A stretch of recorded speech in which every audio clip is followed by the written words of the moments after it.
CIS Valley, votre partenaire informatique spécialiste du cloud, vous présente le Club Éco d'Objectif Aquitaine.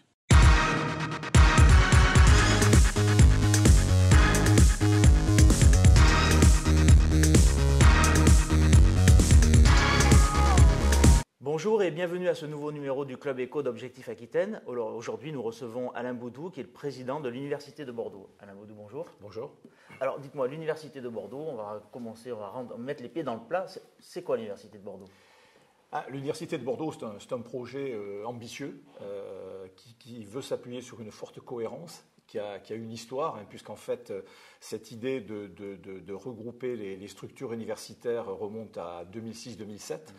Quand on a répondu à cette première compétition nationale qui était l'opération Campus, le PRES, donc à l'époque Université de Bordeaux, Pôle régional d'enseignement supérieur, c'est ça ? Voilà, qui regroupe donc 7 établissements fondateurs, donc les 4 universités, les écoles d'ingénieurs, donc et 11 membres associés. Donc c'est une structure fédérative à l'échelle donc de Bordeaux et de l'Aquitaine. Donc le PRES avait répondu en déposant un projet qui s'appelait Vers un nouveau modèle d'université. Donc on avait beaucoup travaillé ensemble à l'époque, donc pour voir comment on pouvait présenter un modèle innovant donc à l'échelle de Bordeaux. Ce modèle a fortement séduit, puisqu'en fait, on a été classé dans les 6 premiers sites universitaires pour l'opération Campus. Et ensuite, il y a eu toute une histoire, c'est-à-dire que les mentalités ont changé. Donc, on a passé un contrat donc, avec l'État, donc un contrat quinquennal de 5 ans, avec 5 établissements. L'université Bordeaux 3, donc Michel de Montaigne, donc, ayant souhaité ne pas rentrer dans cette dynamique, du moins dans sa situation actuelle. Donc, on a signé un contrat à 5.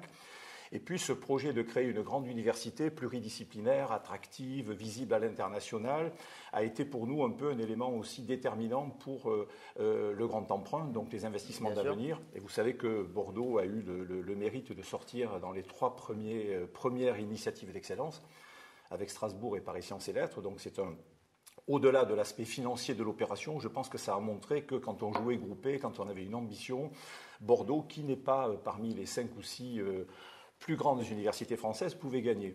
Donc c'est un projet qui a maturé depuis pas mal de temps, et donc aujourd'hui on est donc dans la phase finale, puisque normalement on a été informé hier par le cabinet du Premier ministre. Donc le décret de création de l'Université de Bordeaux doit être publié au journal officiel avant la fin de la semaine, donc je pense vendredi au plus tard. Je ne sais pas si c'est un scoop, mais enfin c'est quelque chose qui était attendu de toute façon. Cette université va voir le jour au 1er janvier 2014, donc ce qui a été prévu depuis le départ. Donc elle regroupe 3 universités, Bordeaux 1, sciences et technologies, Bordeaux 2, on va dire biologie santé pour faire simple, donc, et Bordeaux 4, droit, économie, gestion. C'est en gros 45 000 étudiants, donc c'est 6 000 personnels, c'est environ 1 000 chercheurs, donc ingénieurs techniciens, donc hébergés des organismes nationaux, au premier rang desquels donc le CNRS. En gros, c'est un budget consolidé de 600 millions d'euros par an. Donc, c'est une grosse université pluridisciplinaire qui se met en place, avec pour le moment donc une transition, c'est-à-dire qu'il va y avoir un administrateur provisoire, avec une assemblée constitutive, donc qui va gérer les affaires, donc organiser les élections jusqu'à la fin de l'année. Et l'Université de Bordeaux verra le jour avec la disparition des 3 autres, donc au 1er janvier 2014. Quel sera votre rôle d'ici là et peut-être au-delà ? Non, alors je vais être très clair, au-delà, non, puisque j'avais programmé depuis très longtemps que j'arrêtais. Et j'arrête. Vous n'êtes pas revenu Non, et beaucoup de gens ne me croient pas. Mais bon, là, oui, officiellement. Vous entérinez la chose. Voilà. Officiellement, j'arrête. Donc moi, j'ai présidé Bordeaux 1 Sciences et Technologies pendant pratiquement 7 ans. Donc j'avais accepté de reprendre à la présidence donc, du PRES, donc le pôle de recherche Université de Bordeaux. Le PRES a été porteur dans ses missions de la création de l'Université de Bordeaux, avec toute une série d'autres opérations, campus, investissements d'avenir, etc. Et donc mon rôle aujourd'hui, c'est de faire le lien, puisque la transition. Voilà, vous savez, la nouvelle loi sur l'enseignement supérieur et la recherche a été promulguée donc en juillet dernier. Cette nouvelle loi donc met en place donc la suppression des presses. Donc aujourd'hui, il n'y a plus de presse. On ne parle plus de presse. On ne parle plus de presse. On parle d'un terme un peu difficile à gérer, donc des communautés d'universités et établissements. Et donc, on avait anticipé dans cette stratégie construite, et j'insiste beaucoup parce qu'encore une fois, ce n'est pas du tout un caprice ou ce n'est pas du tout, disons, une opportunité pour gagner un concours quelconque. Je pense que Bordeaux a beaucoup mûri sa réflexion pour aller vers cette fusion et gérer son ambition. Et donc, le PRES Université de Bordeaux, qui avait été mis en place pour structurer l'enseignement supérieur à l'échelle de Bordeaux, devait, s'il n'y avait pas eu de nouvelle loi, se transformer en Presse Aquitain. Donc là, on a décidé donc, de créer une CUAC, une communauté d'universités et établissements d'Aquitaine, dont il faut travailler. On a 1 an pour mettre en place donc, le périmètre, définir les moyens, mettre en place les statuts. Et cette communauté donc, aura pour objectif de coordonner l'enseignement supérieur et la recherche à l'échelle de l'Aquitaine avec tous les partenaires. Donc, bien sûr, le sud de l'Aquitaine, l'Université de Pau et des Pays de la Dour, mais aussi l'ESTIA, donc École d'ingénieurs à Bidart, etc. Avec des projets forts, des projets qui sont des projets, encore une fois, ambitieux, notamment le numérique. Donc, on a un gros projet d'Université numérique d'Aquitaine. Et puis un autre projet qui personnellement me tient à cœur et je pense qu'il est extrêmement intéressant, c'est de monter un Eurocampus. Puisque vous savez qu'en 2012 a été créé l'Euro-région Aquitaine-Euskadi, donc Aquitaine-Pays Basque. Nous avons à Bordeaux, dans le cadre de l'initiative d'excellence, l'UPPA, l'Université de Pau et des Pays de la Dour aussi, a beaucoup de partenariats donc, avec l'Université du Pays Basque, donc à Bilbao et San Sébastien. Et donc nous devons monter d'ici la fin de l'année un projet d'Eurocampus pour afficher cette politique transfrontalière donc, de l'Aquitaine. On voit que les chantiers ne manquent pas. Alors on ne parle plus de presse. Mais ici, on parle de NUB, Nouvelle Université de Bordeaux. Alors, la NUB, c'est quoi ce chantier? On en est où et qui en est? Alors, la NUB, c'est le nom du chantier. Ouais. C'est la Nouvelle Université de Bordeaux. La structure qui va se créer par fusion s'appelle Université de Bordeaux. Donc, le décret qui va sortir avant la fin de la semaine débaptise le PRES, qui n'existe plus. Et donc, on a décidé de lui donner, d'anticiper en quelque sorte et de lui donner une dimension aquitaine. Donc, l'Université de Bordeaux va être créée. Donc, c'est les 3 établissements, Bordeaux 1, Bordeaux 2 et Bordeaux 4, avec, dans le cadre de la loi, la mise en place de conventions d'association, c'est-à-dire que les partenariats forts qu'avaient aujourd'hui les universités, par exemple avec l'Institut Polytechnique de Bordeaux, et l'ensemble des grandes écoles en fait, et Sciences Po, donc, vont signer des conventions d'association avec l'Université de Bordeaux. Et après, on a aujourd'hui pas mal de partenaires qui souhaitent en effet aussi être associés à cette dynamique de site. Et donc, on est en train de construire donc tous ces partenariats de manière à ce que l'objectif premier, c'est de conserver donc cette dynamique bordelaise. Bordeaux aujourd'hui joue dans la cour des grandes universités françaises et européennes, il faut continuer, tout en gardant bien évidemment l'idée de structurer l'enseignement supérieur et la recherche à l'échelle de l'Aquitaine. L'idée, vous l'avez évoqué un petit peu, l'Université de Bordeaux figure plutôt pas mal au classement européen des universités. Mais il se trouve qu'il y a un classement qui est mondial, le classement de Shanghai. Alors, je me souviens que quand vous étiez président de Bordeaux 1, une des spécialités avait été intégrée, je crois que ça a été la première française en tout cas, à intégrer le top 150 en quelque sorte, les 150 premières places du classement de Shanghai. Alors, je ne me souviens plus exactement des années, 2007-2008, quelque chose comme ça? Oui, c'était 2006-2007, ouais. 2006-2008 aussi. Ouais, d'accord. Ouais. Alors, dites-moi aujourd'hui, où en est l'Université de Bordeaux? Est-ce qu'elle figure dans ce classement et à quelle place? Et est-ce que c'est une place qui vous satisfait? Alors, le classement de Shanghai, donc c'est probablement le premier classement mondial qu'a créé une université chinoise, qui est... disons aujourd'hui un référentiel mondial quand on se promène partout dans tous les pays du monde. Donc, on dit régulièrement, mais... Voilà, vous êtes combien à Shanghai? Et on sait que tous les 15 août donc, sort ce classement mondial qui a beaucoup de défauts, comme tous les classements, mais qui a le mérite d'être clair quant à ses critères. Donc c'est un classement de recherche, c'est un classement d'université de recherche, où on prend en compte les prix Nobel, les médailles Fields par exemple en mathématiques, on prend en compte la publication dans des revues de grande notoriété comme Nature par exemple ou Science, où on prend en compte l'activité de publication et de citation donc, des acteurs.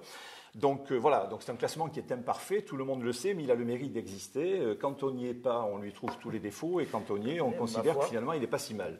Alors, l'Université de Bordeaux, elle est où? À quel niveau? On avait anticipé parce qu'on avait rencontré donc, il y a 1 an et demi donc, les responsables de l'Université de Shanghai, il y a l'initiative du ministère qui était venue à Bordeaux. J'avais échangé longuement avec eux et avec d'autres collègues. Et comme pour Strasbourg et comme pour Aix-Marseille, ils ont accepté avec l'appui du ministère de considérer que l'Université de Bordeaux maintenant c'était acté, puisque la dynamique atteinte donc, va déboucher sur la création. Et donc d'anticiper et de faire rentrer dans leur moteur donc, de calcul de leur classement l'Université de Bordeaux fusionnelle. Donc les résultats sont bons, encore une fois, tout en conservant les réserves que j'émettais tout à l'heure, mais les classements sont bons, c'est-à-dire que l'Université de Bordeaux est classée 208e mondiale, ce qui est bien, c'est-à-dire qu'avec quelques progrès, et on a en effet des marges de progrès importantes, on devrait basculer très vite donc, dans la catégorie 150-200. Quand vous dites très vite, c'est à quelle échéance pour vous? L'année prochaine. Ah oui? Oui, parce qu'en jouant bien avec un certain nombre de critères, encore une fois, il ne faut pas tout caler sur Shanghai, mais je crois que vis-à-vis de l'attractivité, vis-à-vis de la lisibilité de l'Université de Bordeaux, c'est extrêmement bien. On aurait été classé 400-500, on en aurait peut-être plus parlé. Donc je pense que ce classement est bon, et comme vous l'évoquiez tout à l'heure, Shanghai, en dehors du classement des universités mondiales, donc dans les 500 premières universités mondiales, où bien sûr les Américains se taillent donc la part du gâteau, mais bon, encore une fois, ce sont les plus grosses universités, pluridisciplinaires très souvent. Et donc, il y a des classements thématiques. Et par exemple, donc, dans le classement donc, en informatique, on est dans le top 100. Donc, l'Université de Bordeaux est dans le top 100. On est première université française. En chimie, on est dans le top 150. En mathématiques, on est dans le top 200. Il y a des classements aussi donc, autour de Computer and Engineering Sciences. Donc, vous parliez où Bordeaux 1 était dans le top 100. Donc là, on est rentré aussi dans le top 100. Donc, globalement, il y a médecine, pharmacie qui est rentré. Il y a sciences du vivant. Donc, encore une fois, ce classement donc, peut être discuté. On va aujourd'hui vers un projet de classement européen multi-rank, c'est-à-dire intégrant les dimensions de formation, ce qui est compliqué à faire pour arriver à comparer les établissements. On a un handicap important en France lié aux organismes de recherche, puisque les organismes de recherche donc, publient beaucoup et sont souvent à part. Mais encore une fois, je pense que pour Bordeaux, le fait de se regrouper, donc de créer l'Université de Bordeaux, nous positionne aujourd'hui. Pardon cette question triviale, mais le fait de bien figurer au classement de Shanghai, ouais. est-ce que c'est facilement, j'allais dire bankable, comment ça se valorise? C'est l'attractivité, je veux dire en termes même purement financiers, est-ce que dans le fond ça peut donner un petit coup de pouce à l'université? Encore une fois, je veux dire, on aurait été très mal classé, ou on n'aurait été pas classé, puisqu'en fait, on a vu qu'à l'époque, Bordeaux 1 était bien classé, puis on est allé vers quelque chose d'un petit peu compliqué, mais vers une politique de signature unique. C'est-à-dire qu'on avait demandé à tous nos chercheurs et enseignants-chercheurs de publier en mettant l'Université de Bordeaux en premier. Donc ça a pris du temps. Et donc Bordeaux 1 avait rétrogradé, Bordeaux 2 était sorti du classement. Et là, le fait de jouer ensemble donc, nous positionne, encore une fois, donc on n'est pas dans le top 50, on est 208e mondial. Mais je pense que ce classement est tout à fait honorable, et pour nous, dans le cadre par exemple de l'initiative d'excellence, donc ce gros projet ambitieux du pôle bordelais, c'est un indicateur positif qu'on doit améliorer. Je pense qu'on a beaucoup d'atouts pour l'améliorer, parce qu'encore une fois, on a une recherche d'excellence, et si quelque part apparaît un classement européen où on intégrera d'un côté la recherche et de l'autre côté la formation, je pense aussi que Bordeaux devrait bien figurer. Alors, c'est un indicateur. Vous en parlez aux industriels, ils vous disent « Ah mais oui, alors et Shanghai, vous êtes où? Vous allez à l'étranger, à Shanghai, vous êtes dans quelle catégorie ?» Encore une fois, c'est un classement mondial dont les règles sont claires, que l'on peut totalement critiquer, mais qui a le mérite d'exister. C'est devenu une référence. C'est devenu une référence internationale. Vous avez été aussi un des grands architectes, j'allais dire, du plan campus. Ouais. J'aimerais, avant qu'on se quitte, que vous fassiez un point. On en est où de ce plan campus aujourd'hui? Parmi les investissements qui ont été engagés, ceux qui sont en cours et ceux qui sont à venir? Alors, je ne suis pas du tout architecte. Ça, on l'aura bien compris. Sinon, c'était une expression. Mon ami, le directeur de l'école d'archi, il a trouvé bizarre que je n'ai pas mis ça dans mon CV. Non, c'est vrai que j'étais le porteur de l'opération campus. Encore une fois, ça a été vraiment une politique de site. Donc, on est allé chercher des moyens importants de l'État, une dotation de 475 millions d'euros. On a eu la chance d'avoir un gros partenariat du Conseil régional d'Aquitaine. Alain Rousset a vraiment joué au niveau de l'investissement. On a eu la Caisse des dépôts et consignations comme troisième partenaire en tant que prêteur et qui participe à la construction des opérations. Et puis on a la communauté urbaine de Bordeaux qui aujourd'hui donc est prêt à s'engager dans cette opération. Alors, campus, c'est un plan de rénovation de l'immobilier universitaire. Donc, on a signé en novembre dernier, en présence de la ministre Geneviève Fioraso, le premier contrat de conception, réalisation, maintenance, donc sur le secteur sciences et technologies. Donc, c'est à peu près 90 000 mètres carrés de bâtiments qui vont être requalifiés ou rénovés, 16 bâtiments donc sur le campus. Le groupement qui l'a emporté, c'est le groupement DV Construction, donc, qui est une filiale du groupe Bouygues, donc avec notamment Paul Chemetov donc, comme architecte. Donc là, le projet est désormais lancé, donc les études sont vraiment dans les tuyaux et les premiers travaux vont commencer sur un chantier qui devrait durer 3 ans. Donc ça, c'est le premier gros projet Campus Bordeaux. On n'a pas voulu faire de partenariat public-privé. Alain Rousset n'en voulait pas et pas mal d'autres acteurs n'en voulaient pas non plus. Donc ça n'a pas été un frein, ça, pour... Ça a été compliqué. C'est toujours très compliqué en France dès qu'on sort des chemins traditionnels avec le contexte économique, technique et juridique. Donc ça a été très compliqué. C'est toujours très compliqué. On a inventé le partenariat public-public. Oui, tout à fait. Mais on a mis en place une société de réalisation, donc qui marche bien. Et aujourd'hui, donc, on a en phase, disons, très avancée des projets hors opération CRM, donc pour sciences et technologies, parce que la région, à juste titre, nous avait dit oui, mais là, ça va être des grands qui vont gagner. Est-ce qu'on ne peut pas sortir du lot quelques opérations pour que des PME, PMI Aquitaine participent? Donc ça, on l'avait fait. Donc là, aujourd'hui, on a les projets. Il y a d'autres projets qui sont dans les tuyaux, donc sur la maison de l'économie, la maison de la recherche, donc à Bordeaux, l'odontologie, etc.